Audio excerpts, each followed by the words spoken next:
Hi, welcome back.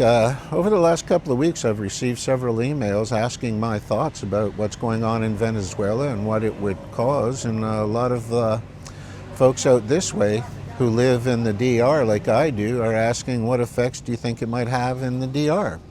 I want to first list off to say that I myself am totally against any type of hard narcotic like fentanyl, cocaine, anything like that. I'm against that, but that's just me. Secondly, though, the root cause is, why is there such a market for it in the West?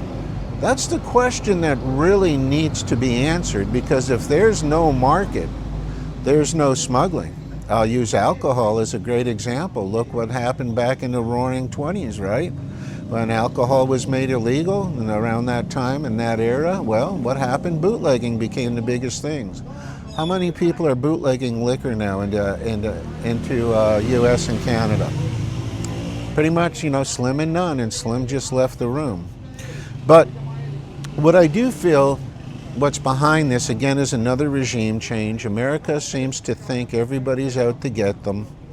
They push the propaganda on and on. They're in countless wars all across the world, none of which are happening in their own country, but yet everybody's about to invade America and take over their home country. I can't believe people still buy this propaganda.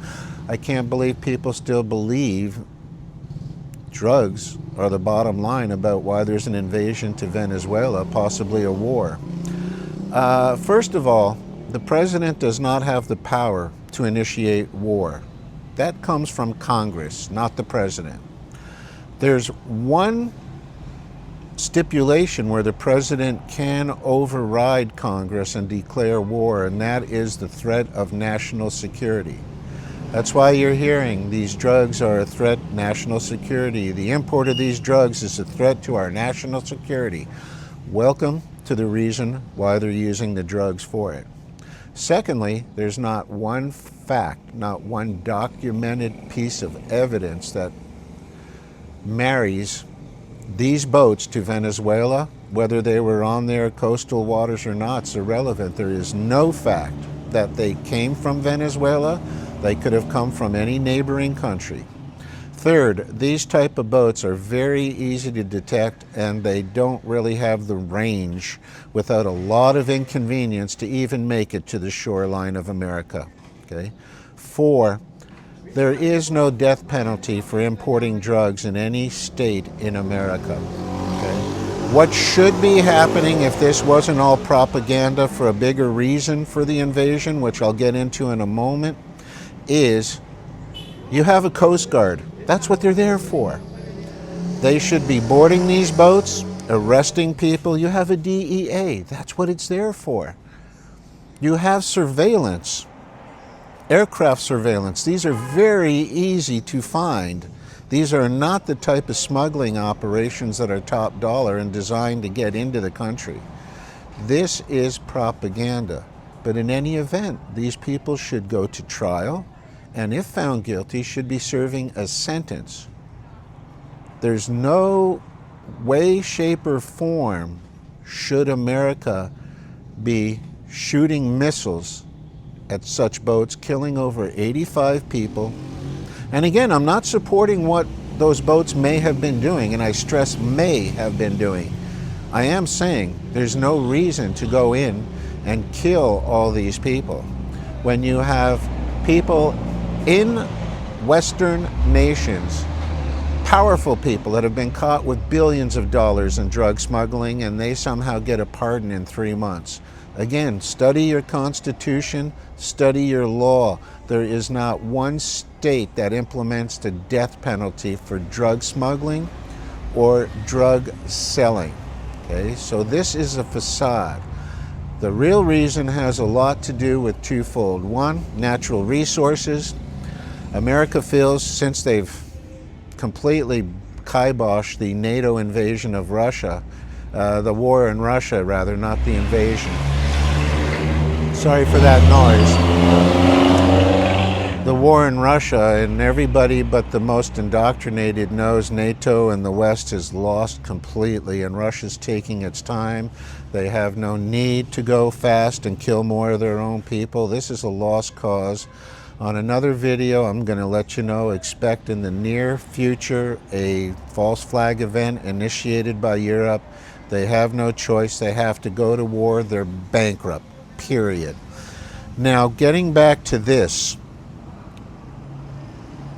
it's another form of a government overthrow, a regime, a coup, so they can import U.S. companies.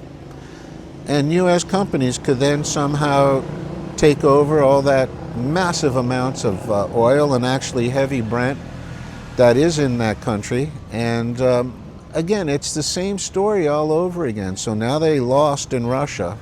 They know they can't defeat Russia, so let's move on to another country. And all of a sudden, overnight, this country is a threat to your national security. My God. Before this loss for NATO and the U.S., which I think the U.S. should completely pull out of NATO, what did you hear about this? Nothing. So they have to go, the neocons have to go from one threat to another, and the ignorant citizenry has to believe everybody's out to get you. Meanwhile, more and more of your people are sleeping in the street, more and more of you are losing jobs, the rest of the world is alienating you through the BRICS movement. What do you think this invasion's doing? Do you think this is going to push nations like China, Russia, and India and Brazil further apart, or will it even cling them closer together? A second factor about what's causing this also, which is very much not in the news, is who happens to be the largest buyer of Venezuelan oil, and right away you're going to find the name China comes up, okay? So that's another wrench they want to throw into the gears to disrupt the flow of oil to China. Again, ask yourself that question. What do you think that's going to do? Obviously, if successful, and I don't know if they're going to go in on a ground invasion, I doubt it, but if they do you think China's going to just sit by and watch this? China will have two choices, basically. One, get involved, which they already are talking about. I don't really believe physically Russia will get involved. Russia just wants to protect its borders. Secondly, do you think they will not look for other sources for oil, like maybe upping their dependence on Russian oil? So again, does that push Russia and China further apart, or does that bring them closer together? It seems that everything the West is doing is backfiring. They choose to never come to the table and be part of anything unless they can control it. Other nations are no longer going to put up with that. That train has left the station. This is not the 70s, 80s, and midway through the 90s. Other nations are extremely powerful. Their militaries are a fortress.